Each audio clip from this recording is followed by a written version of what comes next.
Boy, howdy. Welcome back to the Love People Use Things podcast. I'm your host, Noah Church. Your other host, Matt Frad, is currently, if I have timed this episode correctly, internet free right now for the month of August. You'll still hear episodes from him because he has pre-recorded them. And I am pre-recording these episodes as well because he is responsible for uploading them and he needed me to record them before the month of August started. So don't expect me to reference any current events. All right, today I've got an episode unlike any that I've done before on the Love People Use Things podcast. It's going to include some letters that I've received from rebooters who have experienced problems related to their own personal pornography use and have committed to giving up porn. They tell me all about the struggles they've encountered during that journey, what they've learned, what they've accomplished, and what benefits they have acquired now that they are porn-free. Given that these are raw and uncensored letters from people who have a problem with pornography, there will be some strong language in this episode, but I think it's important to be authentic and show you all what real recovery might look like. All right, we're going to start with the longest one, so buckle up and get ready for a journey. This rebooter says, "Hi Noah, I'm not entirely sure you'll read this, but I feel like this is a good outlet to let out everything I've experienced over the past 3 months, in addition to the rest of my journey. Well, not only am I reading it, I am reading it out loud for potentially thousands of people to hear, keeping it all anonymous, of course. But I make that clear that any of these letters that people send me, I may use for material in videos and or podcasts, and please specify if you don't want me to do so, and I will respect that. I hope that this might motivate some other people to stay on track and not give up, because I've had one hell of a roller coaster ride up till now. I've typed a lot, so a roadmap of what I'm going to talk about is as follows: background info, mental rationalizations for quitting, withdrawals, and lastly, looking forward. Background info. Probably started masturbating to porn around 12 years old. I'm 24 now. First through LimeWire, FrostWire, etc. until I discovered internet sites. Throughout middle school and high school, and hell, even through college, I would masturbate at least 3 times a day, every day. I also started smoking pot and cigarettes heavily, at least 2 times every day, at the same time. This double dose of dopamine had probably carved a deep rut in my brain. I can't even begin to explain how many women I've hurt just because I treated them as nothing more than sex objects. I can't begin to explain how porn killed all my motivation to succeed in life. I was always a bright student and never really got bad grades, but just the thought of how much more I could have done just kills me. All the passion I had just drained out of me, replaced by the single-minded thought of how I could get my rocks off. Totally had zero self-confidence. I had partners, but my relationships were marked by way too much sex and a lack of connection. They all commented on how they thought I was only in it for the sex, which was true. I didn't care about emotional connection. I just wanted to fulfill my porn-filled fantasies. Add too much weed, alcohol, and cigarettes to this mix, and you've got a really fucked up, mentally unstable person. Yep, that's me.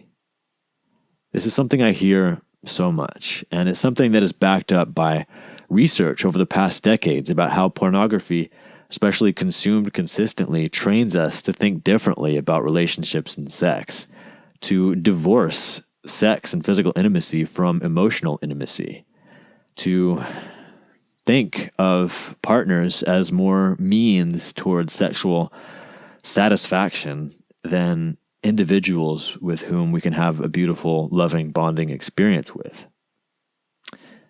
Even if you're conscious of pornography as a fantasy, as not real, as different from real-life sex, it's still going to be training your subconscious. There's no way that it cannot when you're indulging in it consistently, especially daily, over years and years of your life.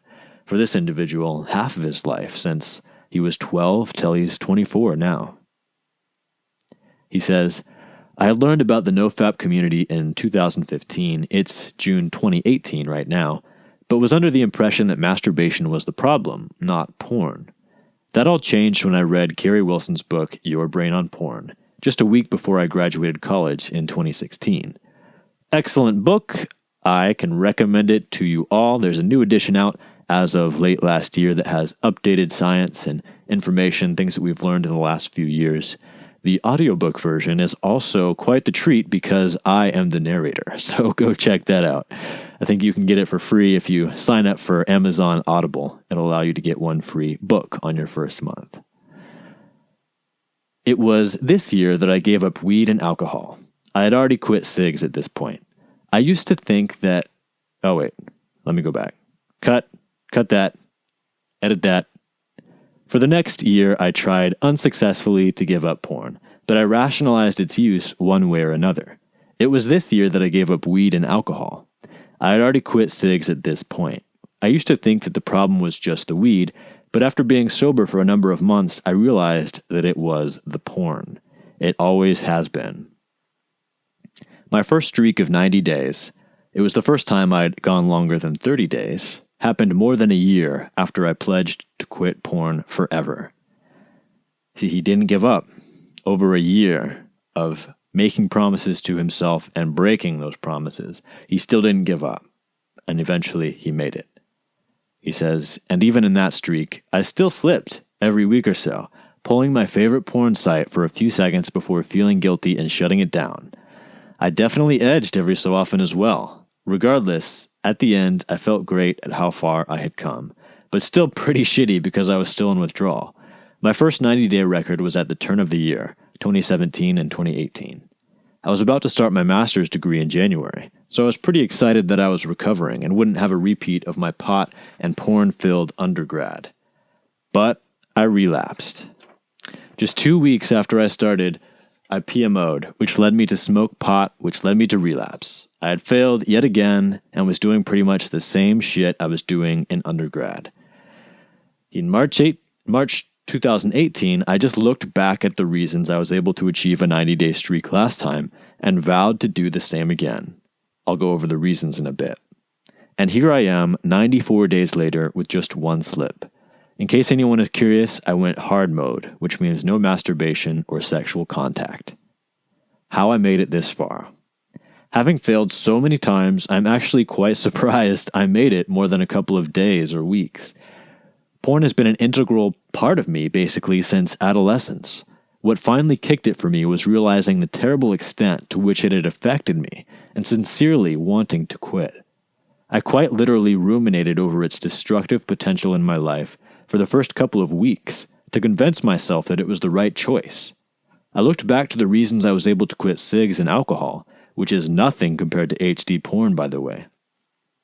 I had to build a firm resolve. I had to do it. I emphasized that I had to do it. No one else could do it for me. Unlike some other brave souls, and contrary to what Noah advised, I never told a single person. Not one. I was in this alone.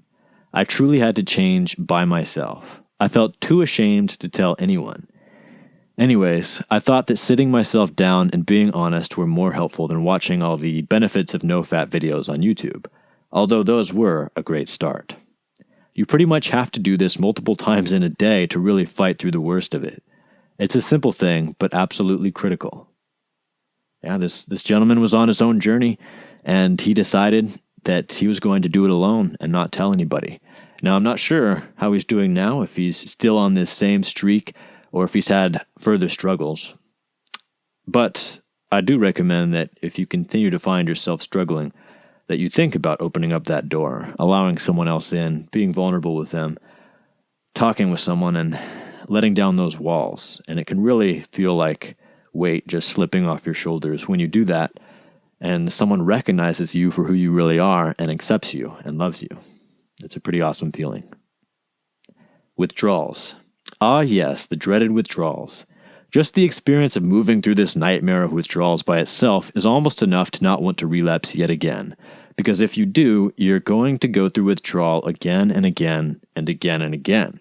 And that is really a shitty way to exist.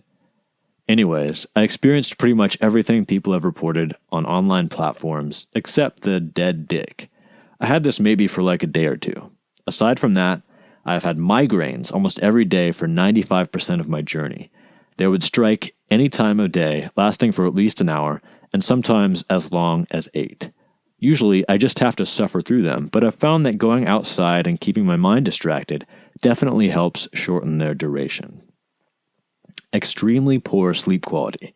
For the first couple of weeks, I woke up feeling like I had barely slept, even though I'd pass out and sleep a full 8 hours. The dreams were vivid and intense, and usually had something to do with women, porn, or fearing that I relapsed.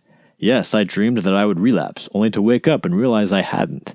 I occasionally had wet dreams, a lot during the first 2 weeks and much less afterwards, and it was the morning and day following that were the hardest for some reason.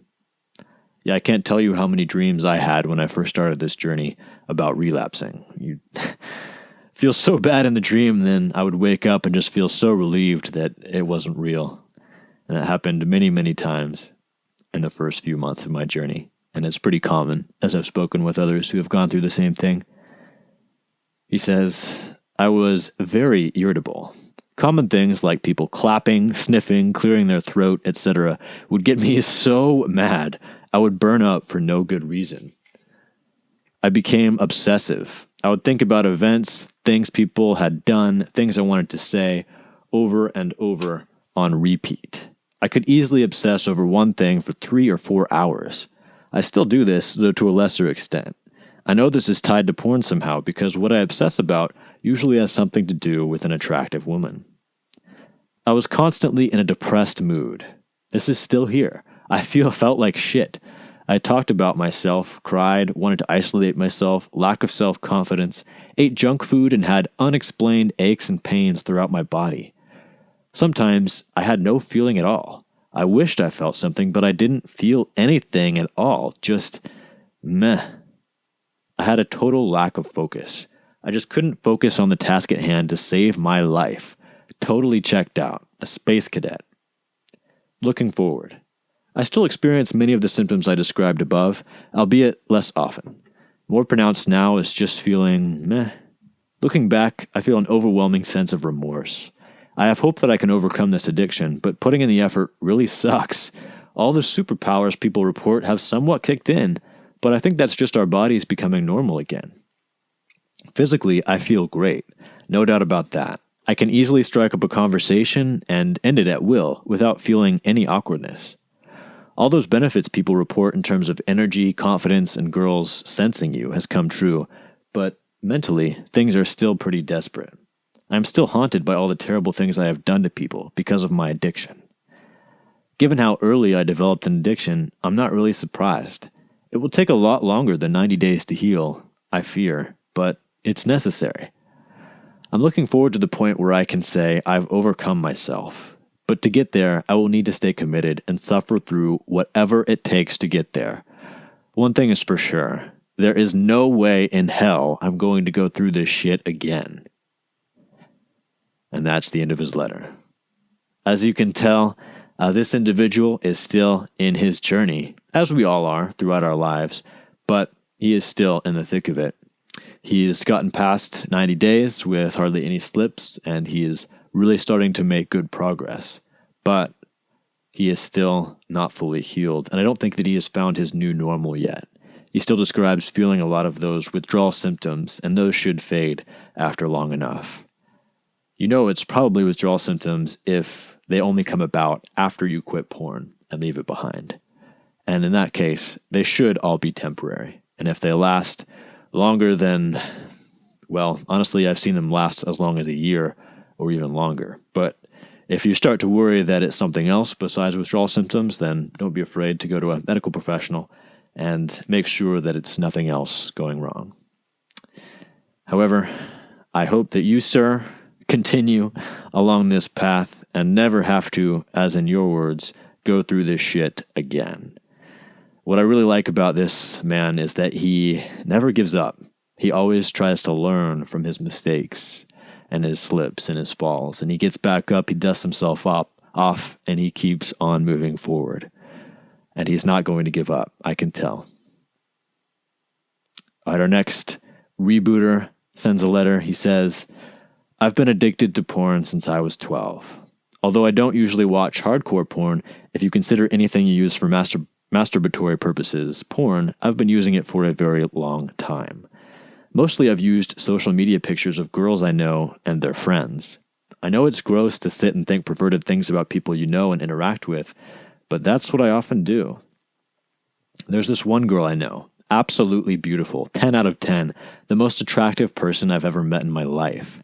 She went away to college last year, and I haven't seen her in a while. But around this time, she started posting really sexy photos on her social media pages.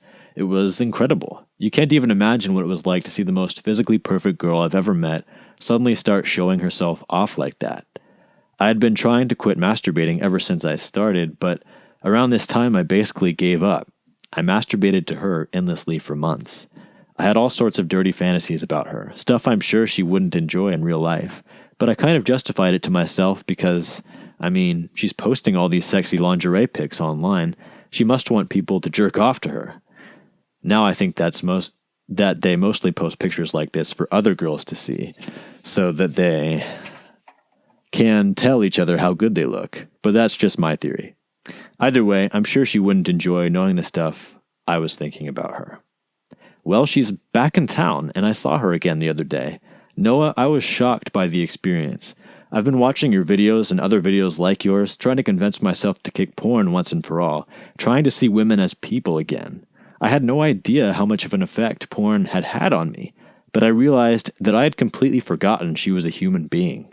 When I was with her the other day, I was able to see her as a person, and she was a great person. I totally forgot how wonderful she is. She was wearing pretty revealing clothing, too, showing off a lot of legs and midriff. She even jumped on my back at one point, and I had my hands around her thighs. Might have been my first time touching a girl's bare thighs, now that I think about it. But even then, I thought nothing degrading or dirty about her. She was just my friend again. I've still got a long way to go, but I think I'm going to make it. This feels like a milestone.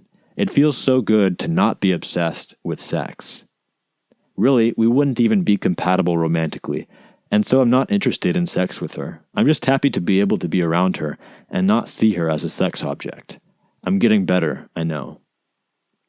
I really want to be free for good.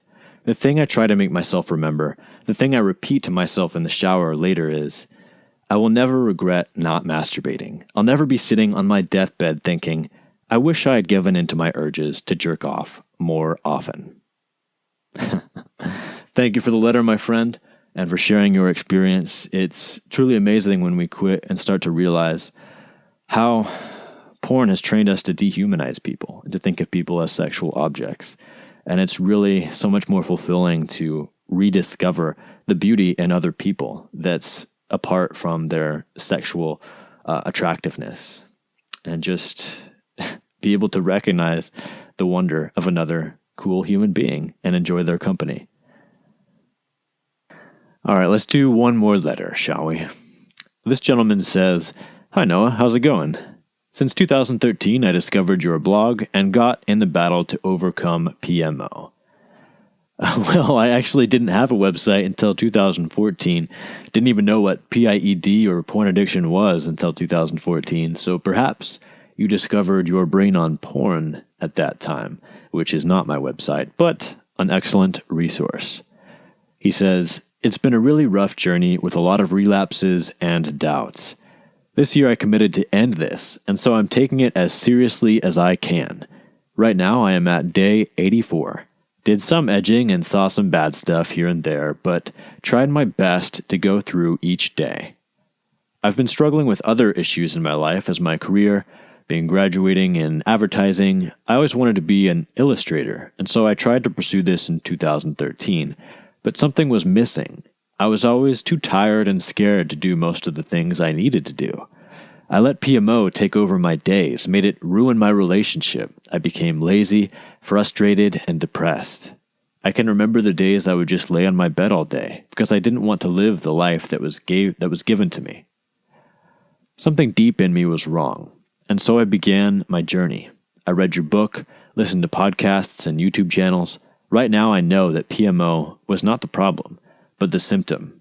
my very own mechanism of coping and escapism, and so I did my best to quit, but as most cases, I forgot to fill my life with good habits, and so this was a slow process. I was also in a toxic and codependent relationship that was harming me a lot. I knew this was another issue that I should fix. After years trying to make my studio launch, I was invited to work on an illustration studio, and oh boy, this was one of the best things that happened to me. You see, being a freelancer at home can be a really tough thing when you're a PMO addict, so I really needed to get out. The work was exhausting, but I loved it. I was working with illustration, getting a good salary, got some hours away from my relationship, and made some genuine friendships that last until this day.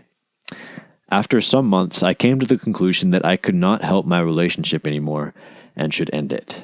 It was hard. We were almost engaged after 4 years, but I realized I was too damaged, and so was she, to help and in order to help us out, we should split and get our shit together. I had to go back to my parents' house. At first this was strange, but then I could finally see that this was the best decision I made. I enrolled in a local gym and tried to get some good habits, as you always advised. Also got back into studies and noticed that most of my insecurities of my work were based on lack of understanding and lack of confidence. The studio had to fire some people because of some debt, and I was one of them. At first I got really pissed off. This was during the time I started dating my current girlfriend. I thought I was literally fucked, because how else would I be a successful illustrator? So I did a couple of freelance gigs here and there, but nothing big, nothing that I would really be proud of. January and February are bad months in my field of work. I knew that, and that I could not handle getting depressed about it. I had to start doing something about it. All these years I saved money for a moment like this, so this was time for me to finally commit to the person I wanted to become and take my studies damn serious. Since January, I've been studying and practicing for 5 to 10 hours per day, just skipping some weekends to spend with my girl and my family. I started to get some really nice progress, and on the last weeks, I decided to promote my work more. People started to respond pretty well, and some jobs are appearing. I can say from the bottom of my heart that finally, I'm starting to feel that I'm living the life I always wanted. Still, I won't settle down for anything. There's a lot to conquer, but the joy is already coming into my life little by little, without any type of escapism. Only the hard hours of work I'm putting in. Well, thank you for sharing that story, my friend. Truly, that is an important lesson to learn, that we can't just take out the negative from our lives and hope that everything will be fine. We have to replace those negative activities that we used to pour so much energy into with positive ones that make us feel good about how we spent our day, that leave us feeling satisfied and proud and growing each and every day into the person that we want to be. I'm really glad to see the progress that you've made, and I hope you hear this, because your story, I'm sure, is going to help other people out there. It helped me more than words can describe when I first learned that I wasn't the only one struggling with these issues, and I could read and hear and watch others tell their own stories. It just made me feel like I had people around me. I wasn't alone anymore, and that made the burden so much lighter. That's why I decided to do the same thing for others, share my story, and try to provide answers where before answers were really hard to come by. So, if you're out there and you've got a story and you think that others might be able to benefit from it, whether it's a story of success or struggle, your own story or a story of a loved one, then feel free to email it to me, write to me. I'd love to read it, and perhaps I'll share it in a future episode. You can email me at noah@coachchurch.com. Again, I'd love to hear from you. Hope you've all benefited from this episode. Let me know, too, if you have any feedback ever about the show. Go ahead and email me if you like to hear more of a certain type of content, or if you have questions you think would be good to build an episode around, or someone you'd like me to interview, someone you think would be provide good value to the show and the audience. Then let me know. I'd love to hear. I thank you so much for being here with me today, and thank you, especially big thank you to our Patreon supporters who have pledged a certain amount of financial support to us each month. I'd like to invite any of you out there who have not pledged yet, but who are enjoying this content, really see the value in it, and for whom this show adds to your life, allows you to live a little bit better each day. Just consider going on over to our Patreon and checking out the options that we have there. I'd like to ask you to support us at $10 a month. At that level, you can get some pretty good goodies. Go over and check out what the current rewards are there. I believe one of them is a Love People Use Things t-shirt, which I am wearing right now. If you're watching this on my YouTube channel, Noah B.E. Church, you can see me showing it off at this very moment. You can also see how sweaty I am. If I've seemed a little distracted during this episode, it's because I'm just pouring sweat. It's about 100 degrees outside, and I am in my closet recording this because that's where I get the best audio quality, with this harsh, hot light shining down on my face. So if you'd like to see me sweat as I make these episodes, you can watch them on my YouTube channel. You can also find ways to work with me, as I am a recovery coach, on my website, addictedtointernetporn.com. All right, everybody, tune in next week for an episode from our good man, Matt Fradd, and I'll speak to you soon. Have a wonderful PMO-free day.